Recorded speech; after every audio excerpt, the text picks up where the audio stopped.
The Galactic Federation had a file on humanity. Every spacefaring civilization did. The files varied in length and detail depending on how much contact the civilization had had with humans, and how seriously they took the exercise of maintaining accurate records about their neighbors. Some files were thin, a few pages of basic demographic and technological data, the galactic equivalent of a brief Wikipedia entry. Some were extensive, decades of observation, diplomatic records, trade history, incident reports.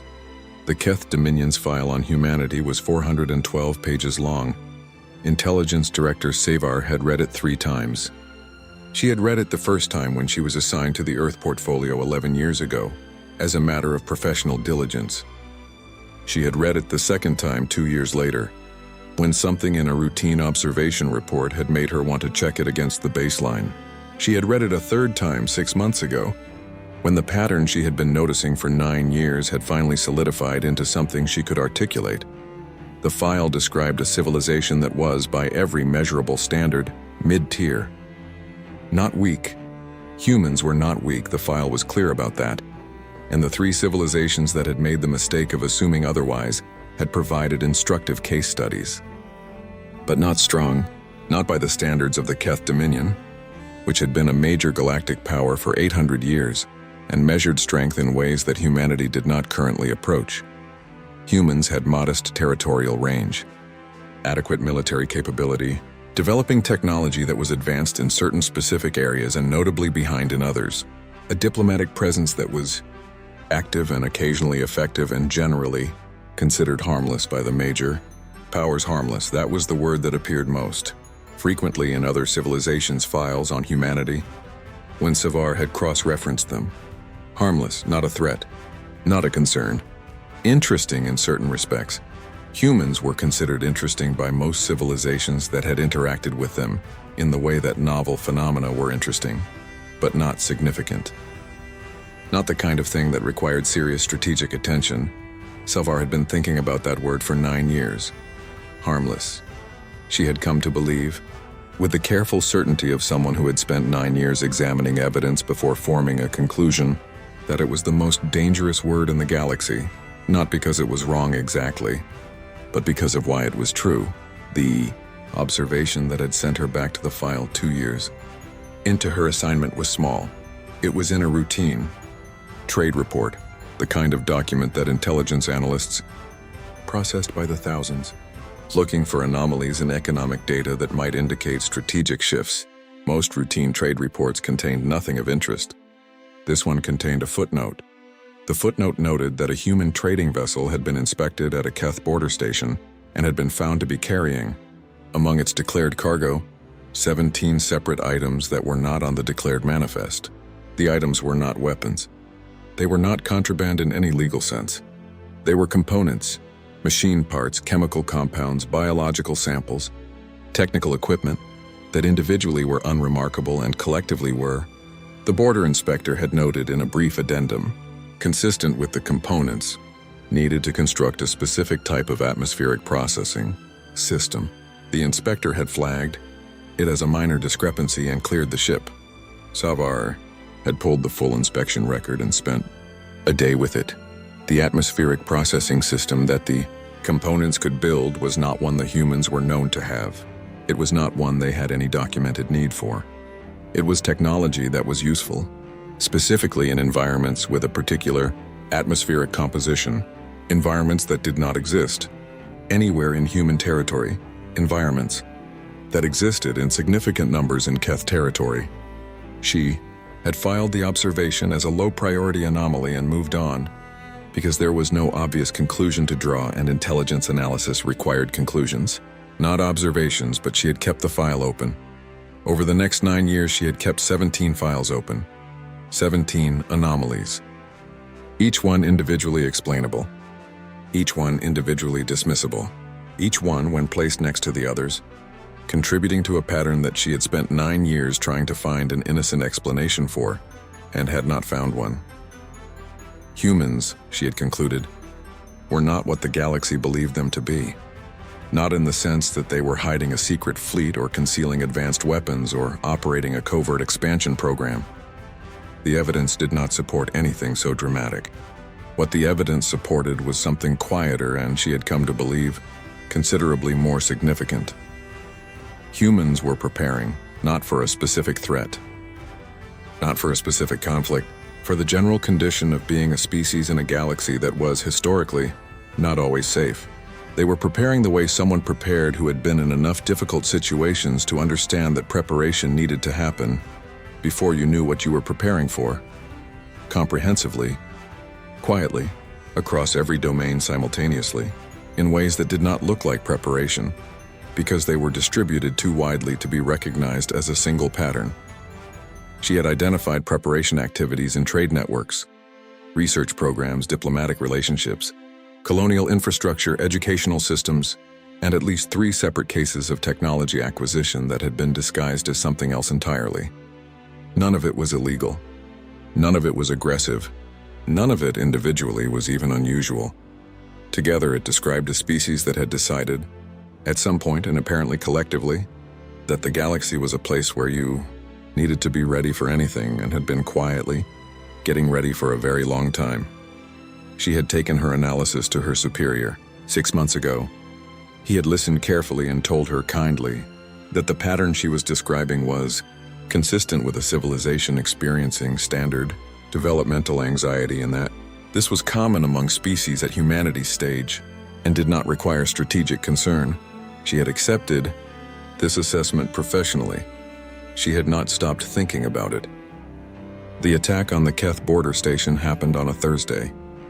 Was conducted by a civilization called the Vorkai, a species that the Galactic Federation had been managing as a low-grade, ongoing problem for approximately 40 years. The Vorkai were not subtle. They were not sophisticated. They were aggressive and expansionist and had a military capability that was, by Keth standards, significant enough to require attention without being significant enough to require genuine alarm. They raided. They took what they could reach. They retreated when pushed back. It was an unpleasant pattern that the Federation had been containing through a combination of military deterrence and negotiated boundaries that the Vorkai periodically violated and periodically agreed to respect again. The attack on the border station was a violation, a significant one. More forces than the Vorkai typically committed, deeper into Keth territory than they had gone before, suggesting either a new level of confidence or a new level of desperation, or both. The Keth response was immediate and appropriate. Forces were dispatched. The Vorkai were pushed back. The border station was secured. What was not immediate was the explanation for why the Vorkai had been able to breach the border detection systems, which should have given the Keth 20 minutes of advance warning and had given them 4. Savar spent 3 days on that question. The answer, when she found it, sent her back to her 17 open files. The Vorkai had used a signal masking technique that was not in their known technological repertoire. It was not something they had developed. It was something they had acquired, recently, from a source that the signal's technical signature, when analyzed at sufficient depth, suggested was not Vorkai in origin. The signature was consistent with human technical standards. Savar sat with this for a long time. Then she did something that was not standard intelligence protocol. She contacted the human diplomatic mission directly. Ambassador Ren Okafor was not what Savar had expected. She had read the ambassador's file. 62 years old, career diplomat. 20 years in various postings across the galaxy. A reputation for being easy to work with and difficult to outmaneuver, which was a combination that Savar had come to associate with humans generally, and found both admirable and inconvenient. I had expected the meeting to be careful, diplomatic. The performance of openness that skilled diplomats gave when they knew they were being assessed. Okafor was not performing. She was sitting in the meeting room when Savar arrived, with a cup of something hot and a document on the table in front of her that she pushed toward Savar without preamble. "I was wondering when you would call," she said. Savar sat down slowly. She looked at the document. It was an intelligence analysis, detailed, well-sourced. It described, with a precision that suggested the author had access to information that should not have been accessible, the Vorkai's acquisition of the signal masking technology and the chain of events that had led to the border station attack. "You knew," Savar said, We identified the technology transfer 14 months ago, Okafor said. We have been tracking the Vorkai's capability development since then. She paused. We assessed that the most likely target of an enhanced Vorkai action was the Keth border infrastructure in Sector 7. We were wrong about the timing by about 3 weeks. Savar looked at her. You had this information for 14 months. Yes, and you did not share it. Okafor was quiet for a moment. We shared it, she said, through back channels in ways that would not require us to reveal the depth of our monitoring capability. The information reached the relevant parties. She paused. It was not acted on. We did not act on it because we did not know the source, Savar said. If we had known, yes, Okafor said. That is the calculation we have been working with. She looked at Savar steadily. We have information that would be useful to you. We have had it for some time. Sharing it fully requires revealing capabilities we prefer not to reveal. Not sharing it fully means the information is not acted on. She paused. We have been trying to find the right balance for a while. And now? Savar said. Now a border station was attacked and people died, Okafor said simply. The balance shifted. She pushed the document further across the table. That is everything we have on the Vorkai. Their current capability, their acquisition sources, their planned next actions as we currently assess them, and the 3 other civilizations we believe they have acquired technology from. She paused. We would like to have a longer conversation about what comes next. Savar looked at the document. This level of monitoring capability, she said carefully, it is not consistent with what we believed humanity's intelligence infrastructure to be. No, Okafor agreed. It is not. You have been building this for some time. Yes, without anyone knowing. Without anyone looking carefully enough, Okafor said. There was no pride in it. It was a distinction offered precisely. We did not hide it. We did not advertise it. We built it because we believed it was necessary, and we operated it because it produced useful information, and we did not share the full extent of it because we did not believe the galaxy was ready to have that conversation. She looked at Savar. We think it is ready now. What changed? Savar asked. The border station, Okafor said, and the 14 months before it. She paused. We have been watching the Vorkai problem develop for 3 years. We have watched the Federation manage it the way the Federation manages things.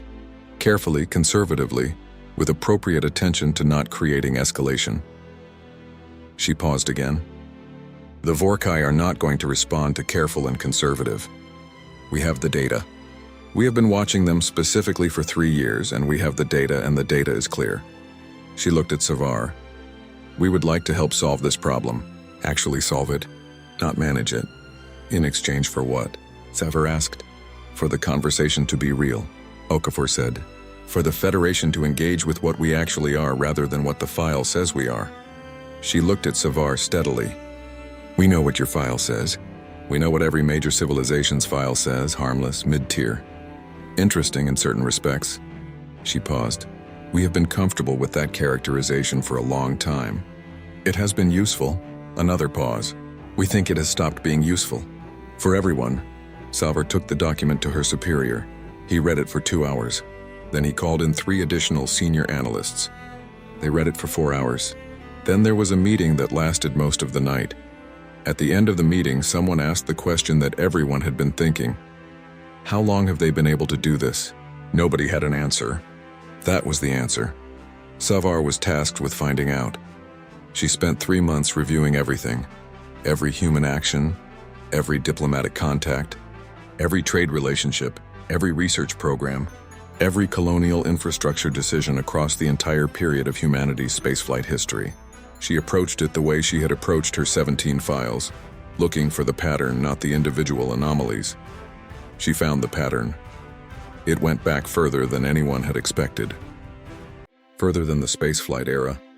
Back to Earth itself, to the period before first contact.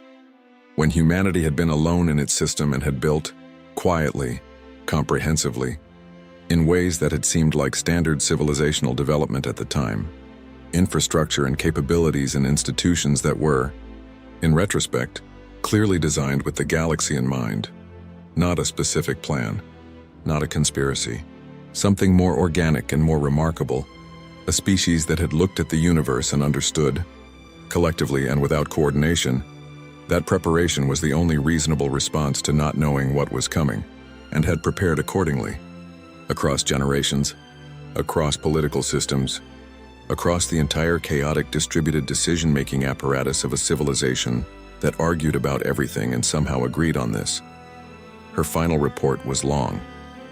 The conclusion was short. Humanity has not been hiding their capabilities.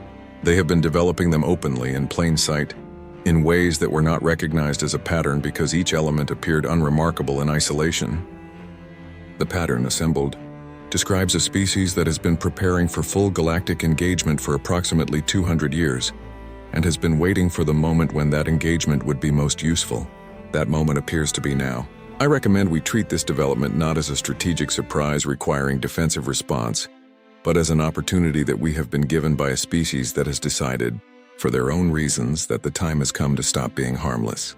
I further recommend that we consider carefully what it means that they chose this moment, and what it means that they chose to begin with information sharing rather than demonstration of capability, and what it means that in 200 years of quiet preparation, they have not once moved aggressively against any civilization. They have been ready. They have been patient. They chose to wait until they could be useful. That choice tells us something important about who they are. I believe we should listen to it.